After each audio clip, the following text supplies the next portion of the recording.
but it seemed to be quite straightforward in a ways yesterday.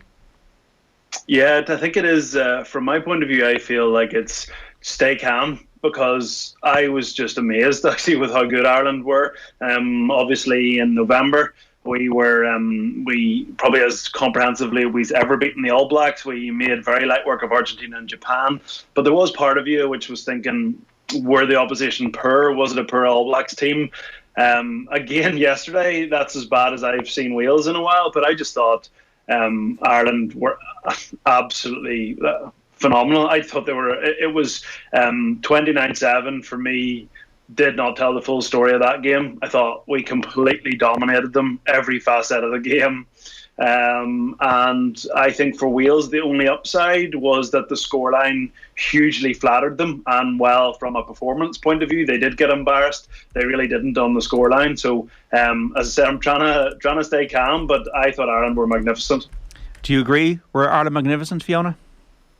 An absolute excellent performance to watch, John. I thought they were outstanding. I thought the set piece, I mean, we've talked about this front row for a long time. They just worked all over the pitch and they're interlinking with the backs. It's exciting time for Irish rugby. But like was said there, I think it's consistency in performances. We're starting to see that now. Everyone was a little bit on edge. We thought we'd beat Wales, but you still were waiting for the game. We know the way Wales played, but it suited that Irish team. We came out, we were physical. I thought defence on the day was excellent, and discipline. I think Ireland only gave away 6 penalties to Wales 14. They just really played the game and they were very, very dominant in all aspects. A little bit disappointed. I thought we could have put more on before half time when we went for posts. I was thinking put the foot down now and into the corner and try out that maul, but just the performance in general I thought was outstanding. Okay, let's hear from Andy Farrell now, folks. Unsurprisingly, there was only one line on everybody's lips to kick off yesterday's press conference after the match, the win over Wales. Mac Hansen, his man of the match performance, and here's what Farrell made of the Connacht debutant.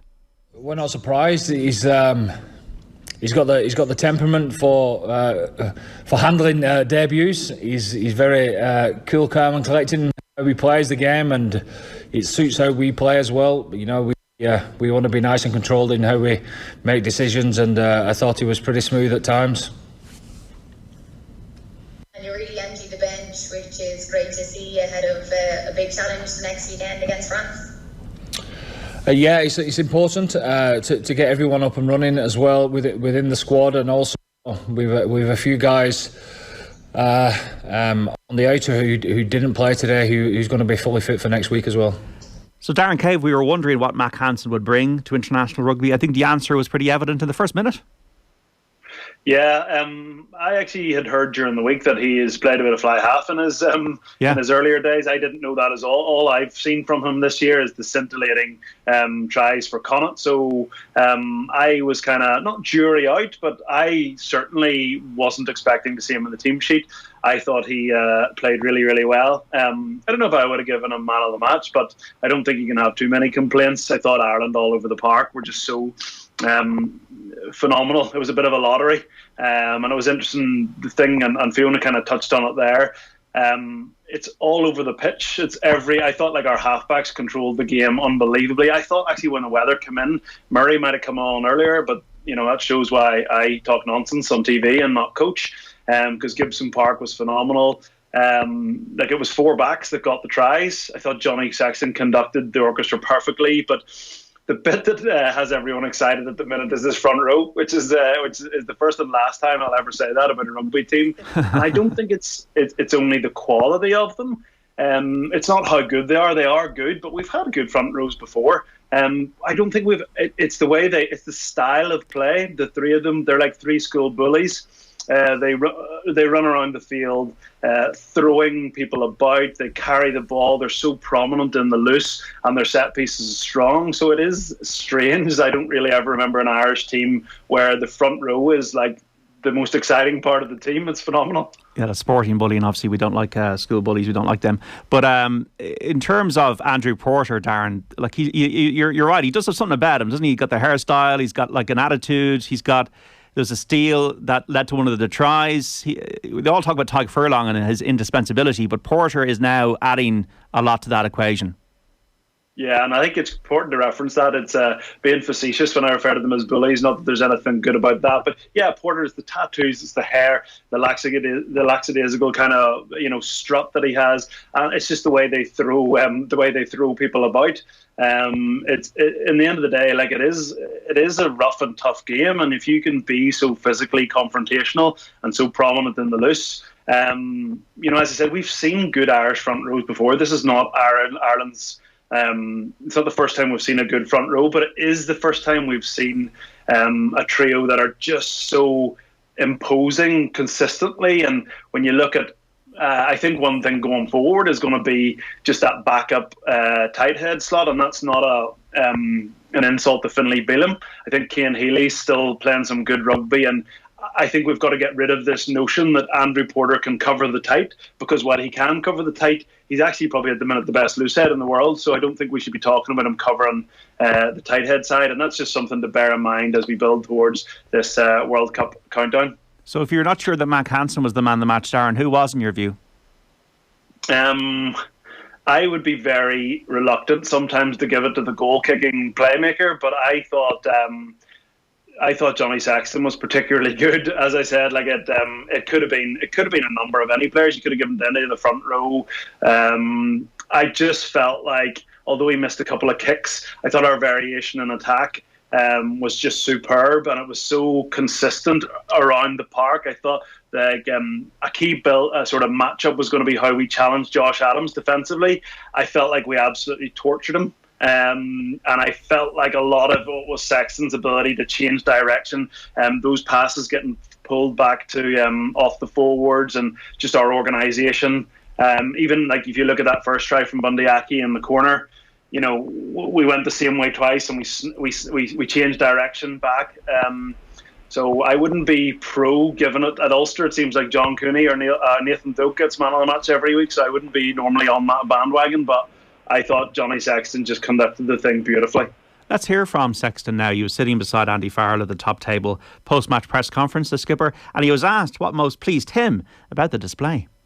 The win and the bonus point, that's I can't tell you how demoralising it is. You go back to last year, first game, sitting in the dressing room with nothing to show for all your efforts, Triple Crown gone, Grand Slam gone, up against it to win a championship, so that's what we're pleased about most. It was Fiona creating the space that Ireland were so good at yesterday. Remember that beautiful pass that Sexton gave to Conway for that try at the start of the second half that really got Ireland into a comfortable position. He's putting people away all game. I thought another person up for man of the match for me was Gary Ringrose, and that was because obviously Johnny was putting me into space. I just thought what we were creating, but also that it was finding that space. We obviously worked hard in the tight, and you could see the guys in around there, their footwork, the speed are up. But then when Johnny got the ball, it just looked so free flowing. He was putting players, exactly what you said, Andrew Conway into space, and that's what's exciting, that you can switch from going from that tight variation game to finding that space. And really Wales were on the back foot a lot in the attack. I thought Johnny controlled it, marshalled it. He knew exactly where he was going. He was always thinking a couple of phases ahead, and that's what made it so exciting to watch, because we could see we can win games in different manners. And I thought the way we won this game was really, really exciting, especially because it was all scored back, tries were all scored by the backs. When you're playing in a game like that, Darren, when you're on top, and I was watching it back last night, and I felt Wales, like they're nowhere. There's no territory. They don't have the ball. They're being physically dominated. Do Irish players know after 15, 20 minutes, we have these guys? I think the thing that concerned me, going into it, it was there seemed to be, I was worried about an Irish kind of overconfidence, not within the group, but just in the public, and even from the likes of myself. I was just looking at it. It was a Welsh team that I think had more British and Irish Lions than we did, but it just didn't fill you it did fill me full of confidence looking at the teams. But the thing is, and it was a sort of phrase that was thrown all around all week about how these Welsh players, of all the players in the world that seem to grow 10 foot tall when they put on their country's jerseys, it's the Welsh. Even at a 10-0 down, I felt like Fiona touched on the fact that we should have been further in front. Like, we dominated them that first half. We really made them look just like They were at a complete different level. They looked like a club team, but we were only 10 in front, and part of me did think this would be very typically Welsh. I mean, they won a championship last year.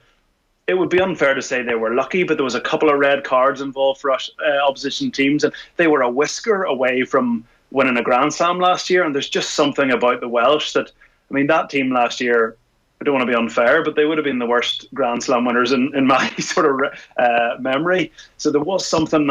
There's always something that worries you about the Welsh. But I thought we made them look like a club team yesterday. And as I said at the start, from Wales's point of view, the big positive is that they only conceded 29 points, because that easily could have been 49. But it's catching up with them, isn't it? Like, Fiona, you can't go on forever with this. The jersey's more important. It's our national sport. We care more about it than maybe any other team. Once, like, the conditions that are in Wales, it's going to catch up with them eventually. I feel it's catching up with them now. It definitely is catching up with them now. We're looking at, I mean, we're looking at an Irish team that are coming off the back of the likes of Munster, Connacht, Leinster, all performing really well, and we saw that the lads then picked up the green jersey. They came from being players in form in their province to coming into this Irish team, and that's where we saw the cohesion. We saw it in the front row, the back row with Leinster, and I think Wales, it's happened to them. They've been able to perform at that level for their country, but I think the game is moving on now, and they need to be doing that with their club or with their province week in, week out. And I think it's eventually we're seeing it, and we especially saw it in that game yesterday. It wasn't the same Wales that you're used to seeing, but Ireland were so clinical, they just didn't know how to find the answers. Melvin Jaminet has scored for France to put them 3-0 up against Italy in the match that kicked off at 3 o'clock. Honeysuckle has won the champion hurdle at Leopardstown on day 2 of the Dublin Racing Festival for the third year running. The 5-1 on favourite, winning by 6.5 lengths under Rachel Blackmore from Zana here, and Echoes of Rain back in third. As you know, Fiona was saying there, Darren, Andrew Conway 2 tries, Bundy Aki 1 try, Gary Ringrose 1 try. You've had Robbie Henshaw coming back. You know about the talent of James Hume coming through there at Ulster. It's an exciting time for Andy Farrell when he's looking at his options in both the wing and centre positions. Yeah, there's incredible depth, isn't there? And if you'd asked me 48 hours ago who Ireland's best centre was, I'd have said Robbie Henshaw. That's how you pick it. You put him in and you decide who you're going to put him with. I don't really know how you're expected, if he's available for next week. I'm not sure what the situation is with his adductor strain, but I'm not really sure. I mean, James Hume probably has to drop out, which is incredibly harsh on him. I'm not sure you can drop Bundy Aki or Gary Ringrose after that. If you want to give a tip of the hat to Gary Ringrose, Gary Ringrose is actually so consistently good that you sometimes forget about him, because he just plays like that every week. So listen, the depth is there. Obviously, Ulster tinted the glasses a little bit. We all thought Rob Balakoon was going to be playing, and he was phenomenal on Friday night against Connacht. Jordan Larmour is threatening to get back to his, I wouldn't say his best, but to more what we've seen from him. And I think Keith Earls might have been sort of on the verge of fitness. So there's so many players there. One of the hardest parts of the job is deciding who's going to go in there. But that Ireland team there, I can't see there being many changes other than enforced changes or rotational changes for wanting to see other players and combinations. Wexford. Darren, I knew every Ulster person I spoke to was convinced he was going to start, and I knew he's been phenomenal as well. But sorry, Wexford have just beaten Limerick in the Allianz Hurling League, 111 to 11 points at Wexford Park. So the All-Ireland champions defeated in the Hurling League on the opening day, but that's an interesting result, and Dara Egan's team getting all the plaudits at Wexford Park. So we're going to keep you right up to date with that as things go on in terms of what's happening in the leagues. Do you pick Ringrose and Aki next week against France, Darren? Because Robbie Henshaw, to me, if you asked me before the tournament, Robbie Henshaw is our best player. Lions, he was the man in the Lions. I was hoping you were going to, when you said, do you pay? I was hoping you were going to say Fiona there. I honestly, as I said, listen, before the team was announced on Thursday, I didn't know about the subductor strain. I just said, Robbie Henshaw is our best centre, and decide who you want to put beside him, which is probably dictated on how you want to play, with the obvious discrepancy in physicality between Bundy Aki and Gary Ringrose. But I'm not really too sure how you're supposed to drop either of those two after that performance. Bundy Aki, for me, in the past, has been question marks about his distribution. I thought in the build up to, I actually can't even remember who got on the end of the score, but it was from the turnover, and Mac Hansen came into the line at pace, pulled it to Bundy Aki, and he threw a lovely, it was Guy Ringrose's try, because he threw a lovely big pass out to Guy Ringrose, which just pushed him on that overs. It was nearly too far in front of him off the left hand with a slippy ball in those conditions. I haven't really seen Bundy Aki pass that ball with that accuracy and precision, ball through the air so quickly with the wet slippy ball before. So listen, it's not my decision to make. I suppose gun to my head, and I don't see how you can drop Bundy Aki or Guy Ringrose after how they played at the weekend. How did you see the scrum yesterday, Fiona? It was solid enough, wasn't it, to be honest? Yeah, the scrum was absolutely solid. It 11 out of 11 wins, 100%. I mean, it was Wales not too bad either, 5 of 6. But I mean, those guys were just immense in the scrum. I thought, even the front row that came on, there was obviously, we talk about this world-renowned, front row now that we have in Ireland, but we're also lucky with the guys that came off the bench. It's unfortunate for the likes of Andrew Porter and Tadhg Furlong not getting those man of the matches, because probably they are gone off the pitch about 55, 60 minutes in general. You get your front row off, so I think we're lucky with the depth we have, especially in the front row.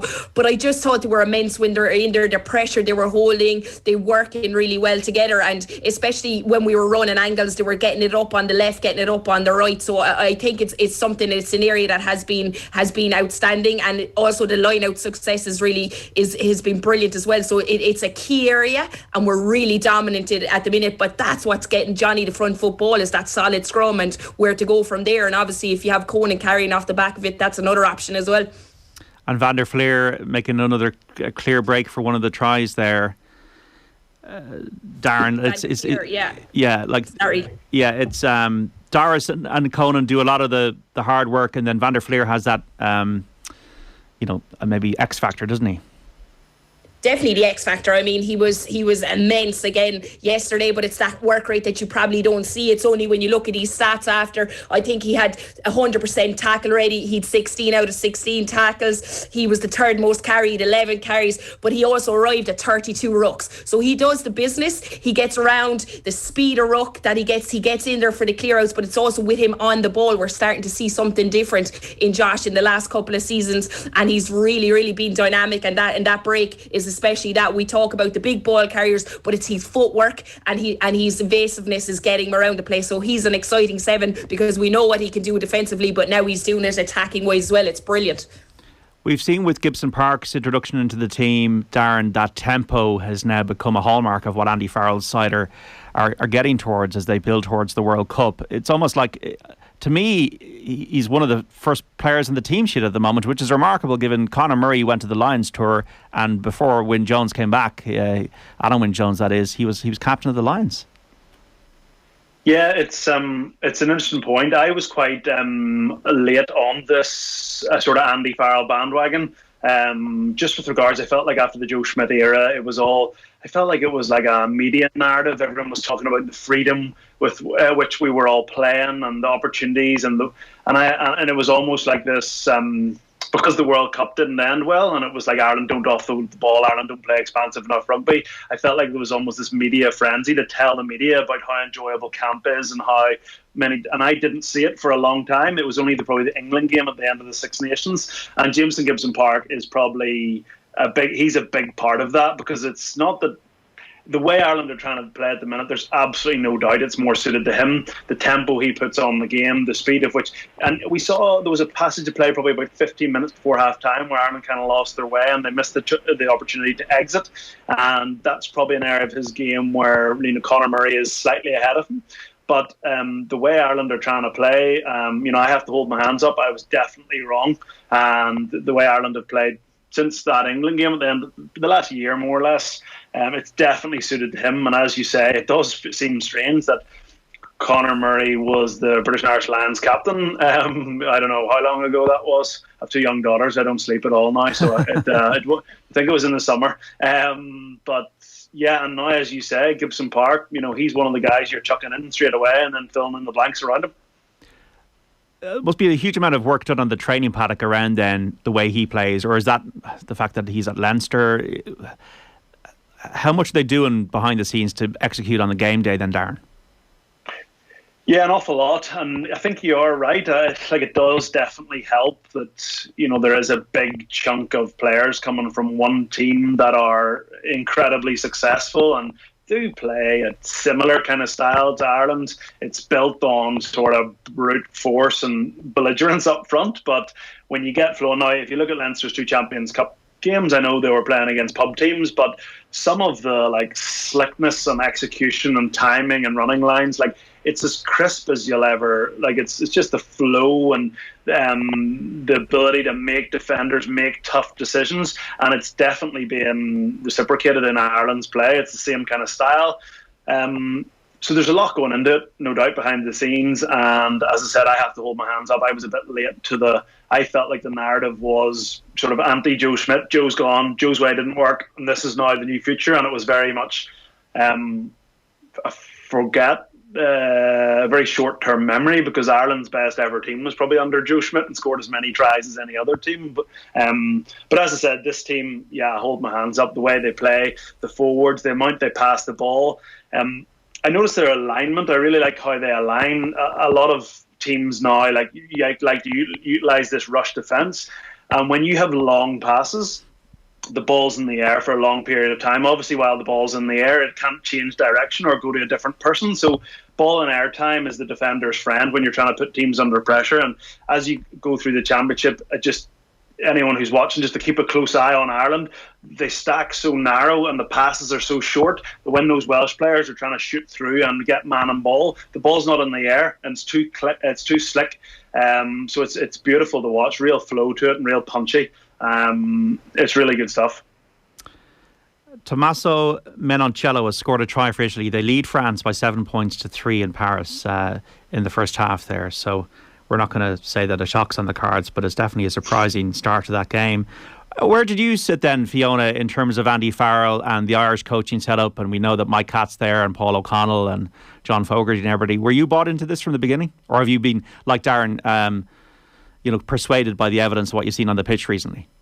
Persuaded by the evidence. I was big on Andy Farrell. I loved his defensive system. I like what he brings. It was Mike Catt. I hadn't seen a lot in our attack, and that's where I was questioning things. Things hadn't changed. I thought we were box kicking a lot at times, but it seems to have changed since the end of that Six Nations that Darren spoke of. It's Gibson-Park has brought a lot of speed to the type of that we're trying to play, but we're also consistent in our set piece, which Paul O'Connell came in. I mean, our line-out success in most games and our scrum success is definitely over the 90%, which is what is needed for international rugby. So it was kind of the attacking game that I was unsure of with Catt at times, but I'm 100% behind it now. I think we're playing outstanding rugby, starting with the ball, that's the slick passing coming from Nide, the speed of ruck, but that's also got to do with that tempo of clear out. I would imagine that ruck ball is in there for probably 2 to 3 seconds and it's gone. We're playing at a nice speed and it seems to be working. The systems that we're bringing defensively, but now attacking, it's exciting. We're playing real exciting rugby between Aki. We talked about his hands earlier,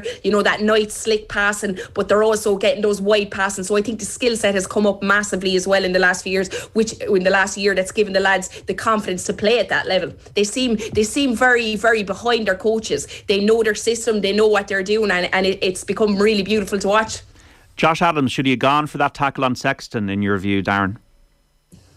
I thought the officials handled it quite well, because first time I sort of agreed with Jaco Peyper, and then he actually couldn't not go back on his word, because he said, look, Josh Adams is playing the ball. It was blatantly obvious on the screen that he wasn't playing the ball.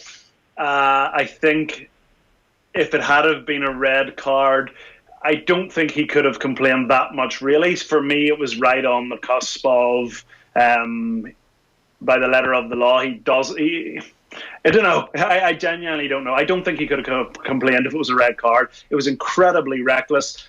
There's been a couple of incidents at Ulster recently with all seem to involve Michael Lowry because he's so short. And one thing, no matter who it is, obviously I'm biased to Ulster and Ireland, I absolutely hate, it makes me wince seeing players at high velocity head on head and shoulder to head. So I absolutely hate seeing that, and I'll be a huge advocate of players entering the collision zone with the same level of ferocity, aggression that we absolutely love, but just a little bit lower. And listen, there's times where someone's going to hit their head off a hip. We saw Sam Underhill on Robbie Henshaw. Like it's a rough game. It can be dangerous, but I absolutely hate to see reckless collisions in and around head height. So for me, I think yellow card was probably fair enough, but equally I don't think you could argue with a red. And it actually really, really cost Wales, because when Josh Adams went off, it was just the green light that Ireland needed to get that extra man on the pitch, and they made Wales look pretty silly at times. So for me, definite yellow, and could have been a red. And Andrew Conway scored a try pretty quickly after the man went to the bin. 15 tries and 28 appearances. Darren, talk to us about Andrew Conway's qualities, because he seems to maximise them. He is a guy who, it was funny, he was almost like, he just wouldn't go. I felt like Joe Schmidt and the Irish public, he was never the first name on the team sheet. He was kind of always just the guy, and he was kind of like the bad smell. He just wouldn't go away, because every time he played, he just was so good. But, he was always behind the likes of Keith Earls and these sort of guys. And I remember he scored a hat-trick against USA it was probably about 3 or 4 years ago at the Aviva. And he's just been that guy that has always done everything right. And right now, I think he's probably Ireland's best winger. He just all facets of his game.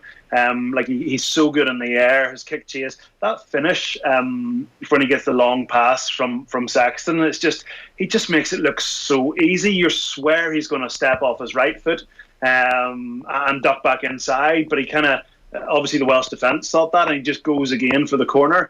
I absolutely love the way he plays. I think he's a really intelligent attacker. I never liked defending against him. He used to always start on the blind side, and he would late sweep to the open, and he would cause you a lot of problems as a defending 13. As I said, I love the way he goes after the ball in the air. I love his ability to take the ball above his head.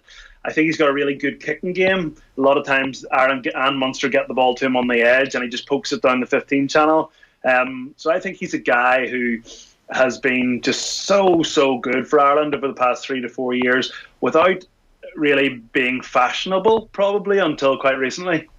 Okay, we've got to take a break. Tom and Brough, a little bit more cynical about the whole thing. Best cancel my tickets for France in 23 and save some money, as the World Cup has already been handed out to Ireland, again, like 2019, on 53106. Look, Tom, we've got crowds back at the Six Nations. You've got a bonus point win over Wales. We won by 29 points to 7.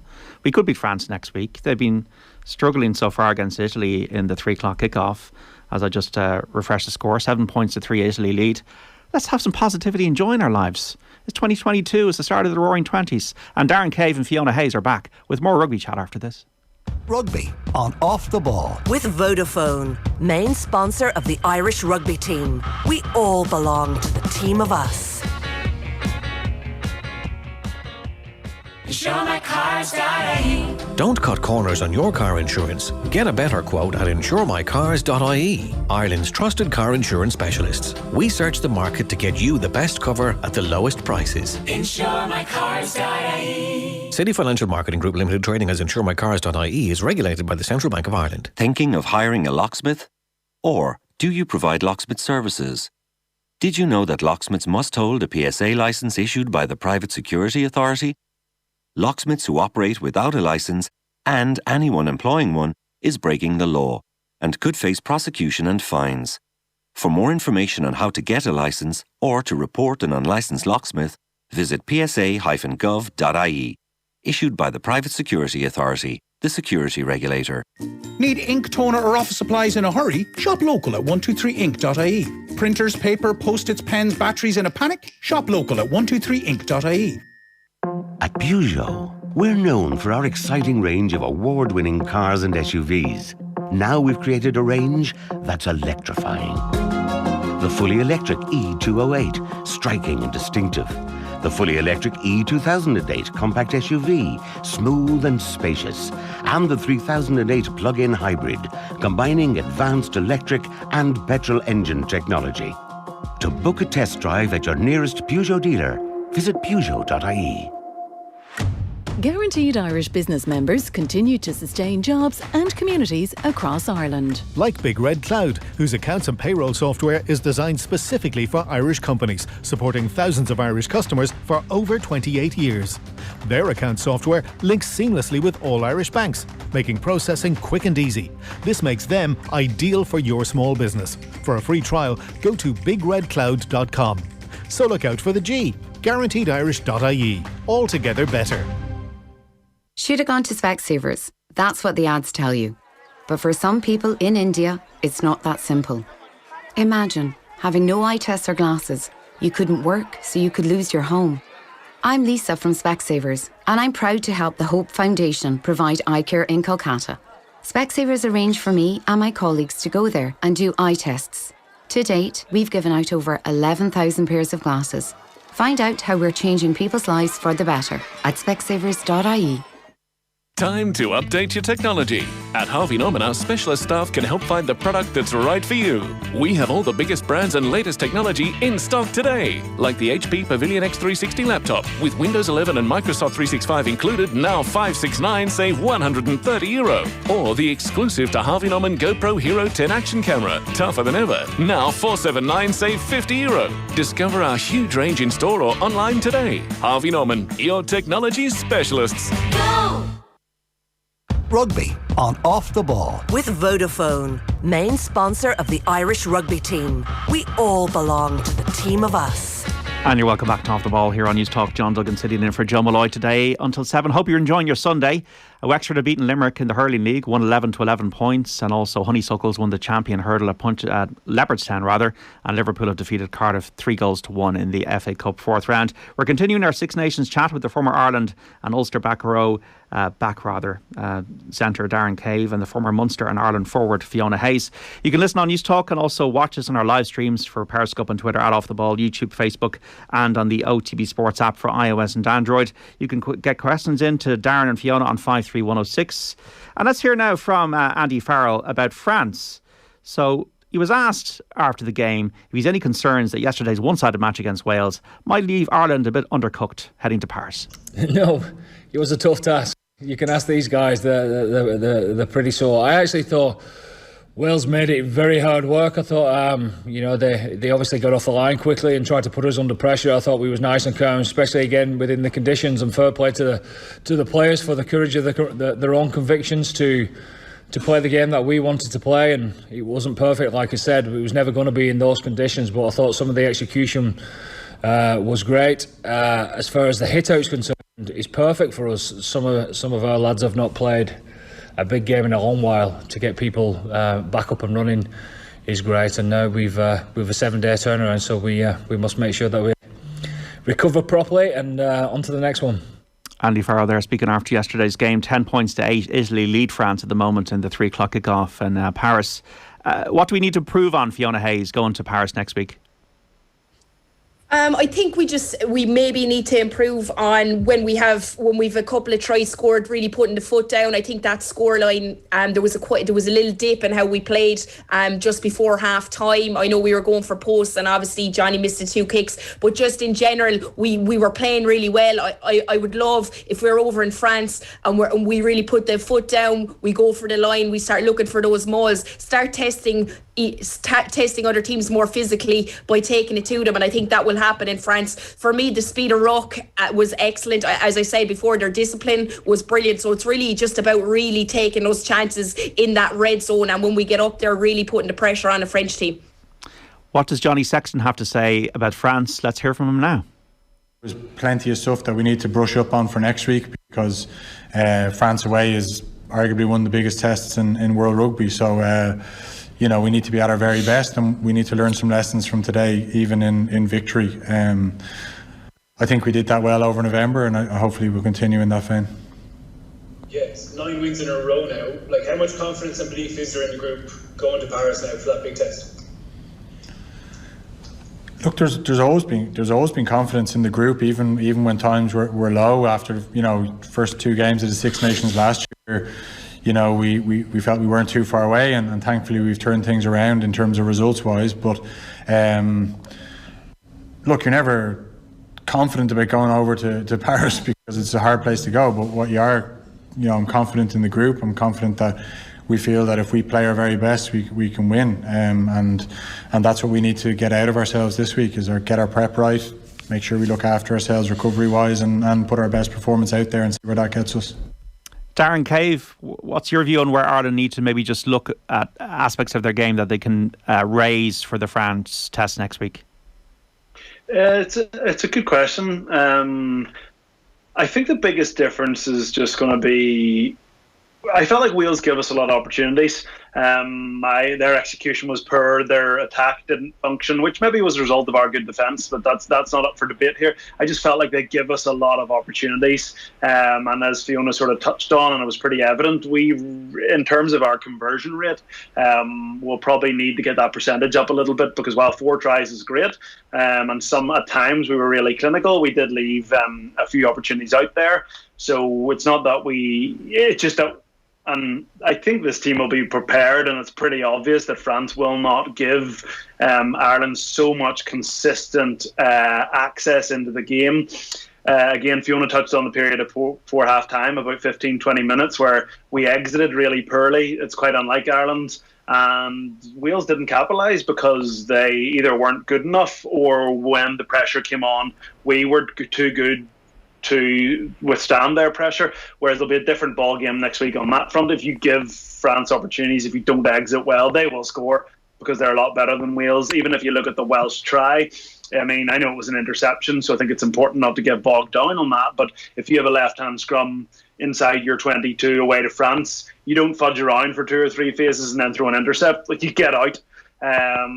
So it's something I expect Ireland to do a lot better. Again, to repeat myself, I thought that was kind of, although Wales didn't get a lucky intercept try, I thought that was quite typical of that sort of 15 minutes before half-time. I keep harping on about there was a box kick that went up that we knocked on, and then a Welsh scrum, but we got the ball back, and then off that scrum we tried to throw a long pass to Bundyaki, but it sort of hit him in the knees. There's a couple of wee things like that, just against better opposition, you won't get away with. 53106, Hugh in Cork has been in touch. Conway's got the aura of Rob Kearney about him. Efficient and reliable and a good defender. Good luck to him. He deserves plaudits. And also, hi guys, please do not forget the excellent Tyg Byrne. What a player, an underestimated player. And once again, if you're looking at the team for next week, if Ian Henderson is fit, I know you've got the Ulster link there with him. Darren, does he displace Tyg Byrne, or is it the case that you just got to stick with the winning team? Oh, listen! Next week you get Rob, Herring, in Henderson. Get them all in. Get all the Northies in. James Hume, Robert Balakoon. Yeah, Darren Cave. I'll bring my boots. No, listen. I'm a huge fan of Tyg Byrne. He's unbelievable. I still haven't figured out how someone so tall can be so good on the floor over the ball. But no, I think if Ian Henderson's available next week, he's very likely to be on the bench for the same reason that Robbie Henshaw might find himself there, that the performances were so strong last week. And these are great guys to bring off the bench, So, like, again, at the World Cup, I would have said that, James Ryan was our best second row by an absolute mile. Now there's probably an argument that if everyone's full fit, he might end up on the bench. But I think if Ian Henderson's fit, he's likely to take Baird's place on the bench, which would be a little unfair on Baird, and the same may happen to James Hume with Robbie Henshaw. So that would be what I would do, but what I know. You know a lot, Darren. That's why we have you on Off the Ball on a Sunday here. Fiona, are you going to make any changes to that Ireland team for next week? I'm a big believer in if you put in a performance in the jersey, you get to keep the jersey till the next game, and you go from there. And I think everyone, player ratings, I think everyone is up between 7 to 8, 9. They were high player ratings. Everyone put in a performance. It would be very harsh to take someone off. I know people have proved themselves, and you're talking about Robbie Henshaw, you're talking about Henderson, Lyons, should they walk onto that team. But for me, you go with the performance. The guys put in a massive shift, and they then get to have a go against France.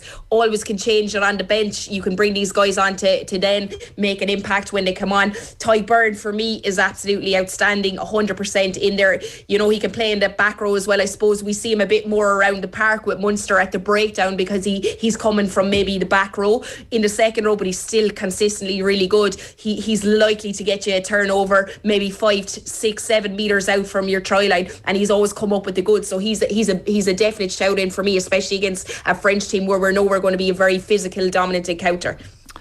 Full-time Armagh beating Tyrone 2-14 to 14 points in Division 1 of the Allianz National Football League. So 2 wins from 2 for the Orchard County, beating their great rivals and the All-Ireland champions. And Tommy Rooney from the Football Pod has just tweeted, Jesus, I've never seen that before. 5 red cards dished out by David Goff after a scuffle broke out in the end line in injury time. Hampsey, McKernan, Hart and McGeary sent off, as well as Armagh's Greg McCabe.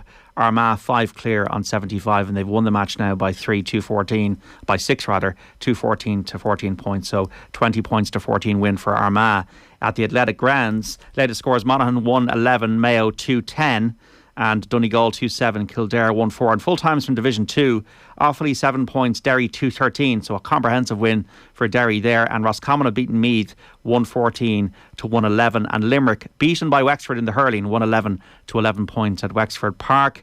What was Eddie Jones doing yesterday, Darren Cave, in taking off Marcus Smith when England were ahead?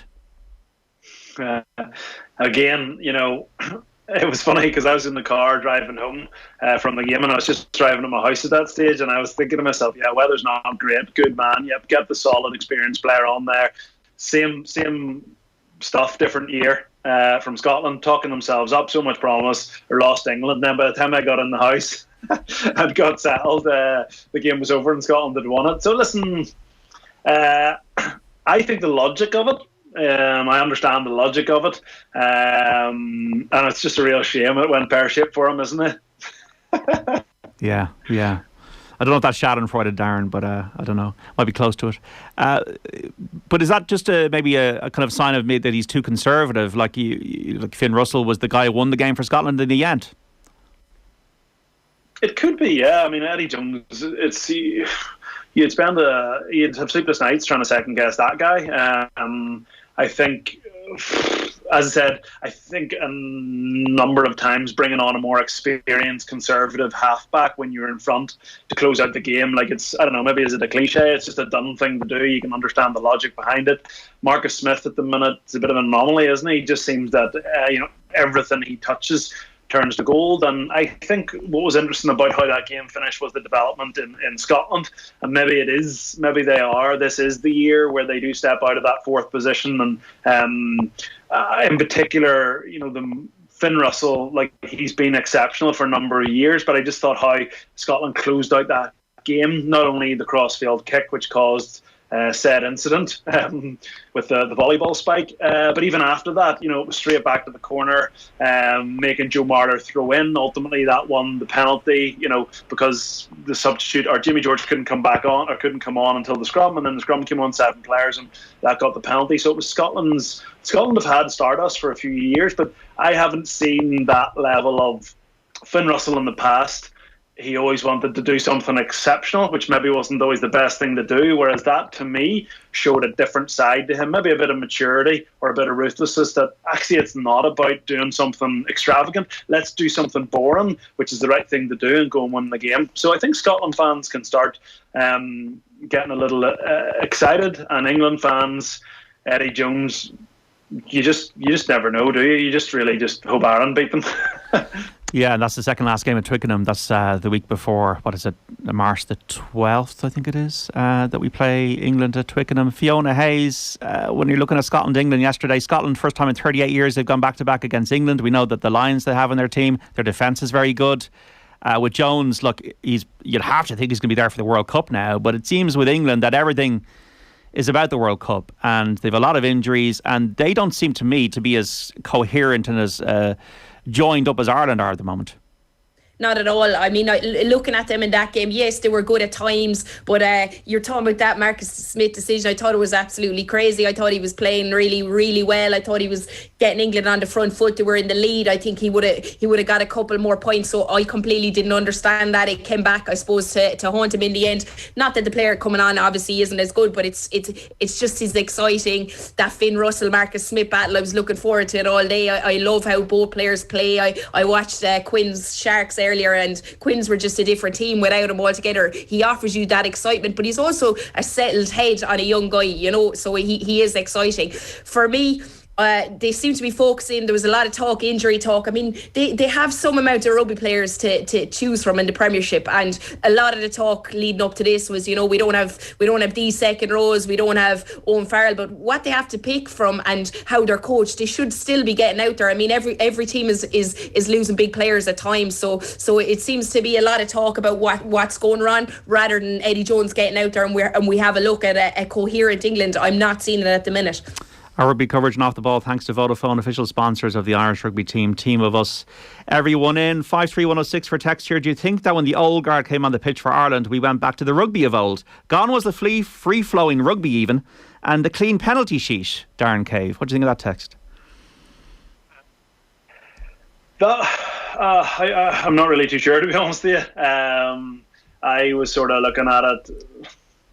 No, that wouldn't be my assessment of it. I wondered, again, I'm thinking of the intercept and the lead up to the Welsh try. I wondered if that had been earlier in the game, would we have actually played less rugby and got out of our 22 a bit quicker, because maybe you don't have a James Hume and a Joey Carberry who are coming on knowing that they need to do something really good, for Joey or for Carberry to show that he is that air incumbent, and it's not Jack Carty and James Hume on his first Six Nations. I know Conor Murray would be the contrary of that.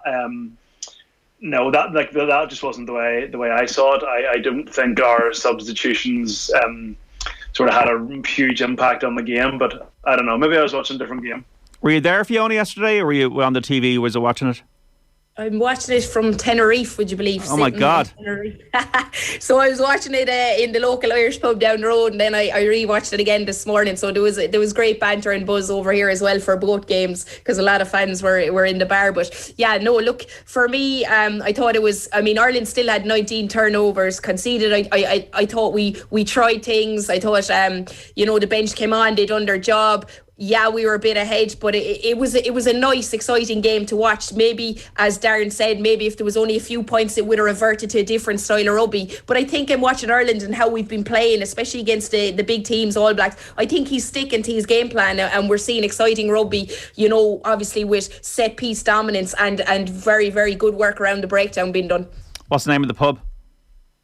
It was called, I think, the Merry Fiddler or something along that. I can't remember. I was parked sitting in front of that big telly from about 1 o'clock yesterday, waiting for it. Where were you, Darren? Were you out and about, or were you at the game? I was commentating, bizarrely actually, for Virgin Media, who weren't showing it live. It's for the reruns during the week. So the important one, everyone who wants to sit and watch Ireland beat Wales again at about 4 a.m. on Thursday morning. No. They'll have the home games as well, I'm sure, and they've got obviously got that split, don't they, with RT, that they'll be showing some and RT be showing some. But I know what you're saying, yeah. So look, are we going to beat France next week, Darren? Do you know what? The message we got just before the break, I would be quite reluctant to normally jump on the bandwagon. I definitely think, like, if you've watched this whole show, we've definitely got ahead of ourselves, but we've just been talking about the standard of play. I think we're going to beat France? For some reason, I don't think we're going to beat France. I don't really know why. I just feel like, I don't know. Maybe it's because I'm Irish and just you always have to have a pessimistic spin on it, isn't it? Listen, they're a very, very good side, and so are we. And I think we're going to learn a lot about this Irish team this weekend, because I think it's the toughest game we've had in a long, long time, probably more than a year. 18 points to 10. France lead Italy at half-time in that game in Paris. Are Ireland going to beat France next weekend at the Stade de France, Fiona Hayes?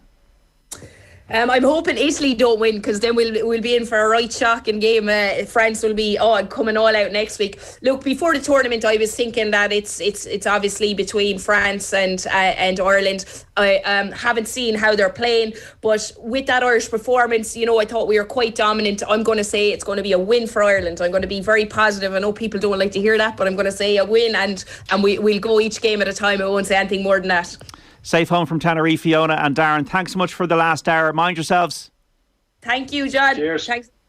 Darren Cave, former Ulster and Ireland player, and Fiona Hayes, the Grand Slam winner with Ireland, and then Munster prop as well. Great to have them for the last hour on our rugby coverage, which on Off the Ball is thanks to Vodafone, official sponsors of the Irish rugby team. Team of us, everyone in. After the break, we're going to talk to Derek McGrath, the former Waterford hurling manager, kind of a career retrospective with Derek. Always a great talker, always a great listen. That's between 4 and 5. And then after 5 o'clock, it's the Dublin Racing Festival recap with Johnny Ward. And also we're going to get the latest roundup from the Allianz Leagues in hurling and football. The hurling back this weekend, and the football as well being played both last night with Kerry beating the Dubs, and also this afternoon. And also then between 6 and 7 is the best of golf weekly here on Off the Ball on News Talk. Just to go through some scores just before we go to the news. Liverpool 3, Cardiff 1 is a full time from the FA Cup. Nottingham Forest take on Leicester City. That is in the FA Cup. There's an interesting text coming in there. So Nottingham Forest against Leicester City is a 4 o'clock kickoff. Then Bournemouth against Bournemouth at 6:30. Celtic have beaten Motherwell by 4-0 in the Scottish Premiership. Rangers and Hearts just about to kick off. At the Irish Dublin Racing Festival, Honeysuckle, the winner of the champion hurdle, 5-1 on favourite. That has been a win for Henry de Bromhead and Rachel Blackmore. And Sir Gerhard has just won the last race, the run there, the Grade 1 Tattersall's Ireland novice hurdle, with Paul Tennant in the saddle for Willie Mullins. So Sir Gerhard, the 13-8 on favourite. 2 races still to go on the Dublin Racing Festival at Leopardstown. Earlier on, Birchdale was a 9-2 winner of the handicap chase, the favourite there for Mark McDonough, the jockey, and Enda Bulger, the trainer. And also Willie Mullins and Paul Tennant were the 2 earlier on the day. Chacun Persois in the Dublin chase, the 2-mile race there at a price of 7-4 on. And the Galopin des Champs, the 9-4 on favourite in the novice chase over 2 miles, 5 furlongs. The opening race of the day was won by Party Central, the 7-4 favourite for Gordon Elliott, the trainer, and Davy Russell, the jockey. And in the football and hurling leagues today, Armagh 2-14, Tyrone 14 points. That is a full time. Monaghan 1-11, Mayo 2-10 is the latest score, and Donegal 2-7, Kildare 1-4 is a latest score from Ballybofey. And the hurling, Limerick beaten by Wexford 1-11 to 11 points, with Galway defeating Offaly by 4-22 to 17 points. That interview with Derek McGrath on Off the Ball between 4 and 5 is coming up after the news, so please stay with us. Rugby on Off the Ball. With Vodafone, main sponsor of the Irish rugby team. We all belong to the team of us.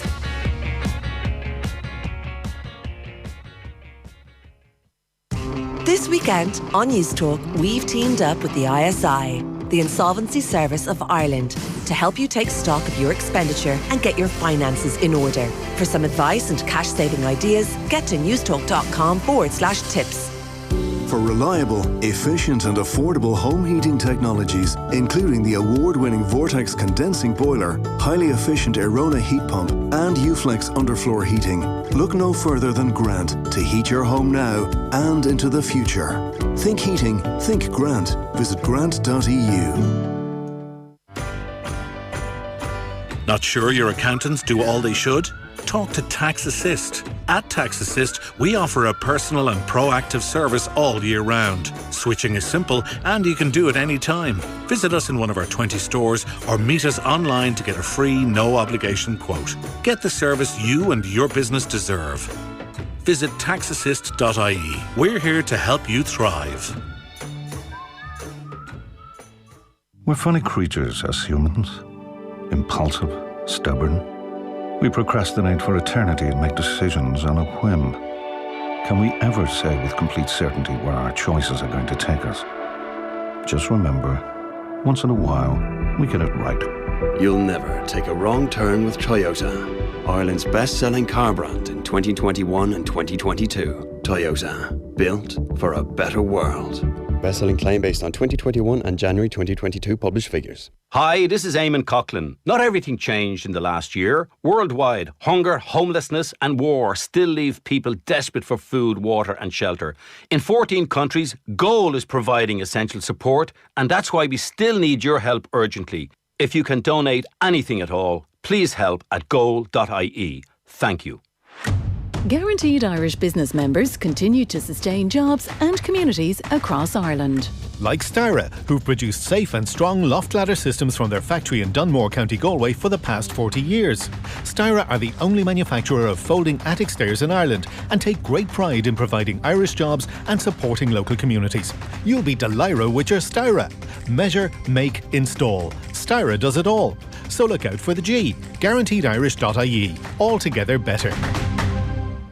Thinking of hiring a locksmith?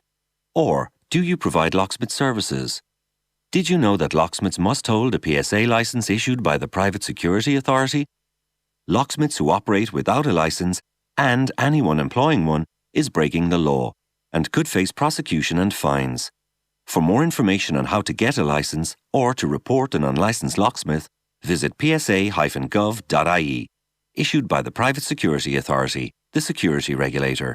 Down to Earth. On the Down to Earth podcast this week, the show dedicated to our natural environment and how we address the limits of our planet's resources. I speak to Ivan Yates on how green his life really is. And it's official, we're in the midst of a global mass extinction event. We'll explore what this really means with Pulitzer Prize-winning author Elizabeth Colbert and Fintan Kelly of the Irish Environmental Network. Down to Earth with Amundi. Listen to the podcast now on the News Talk app, powered by GoLoud. This is News Talk.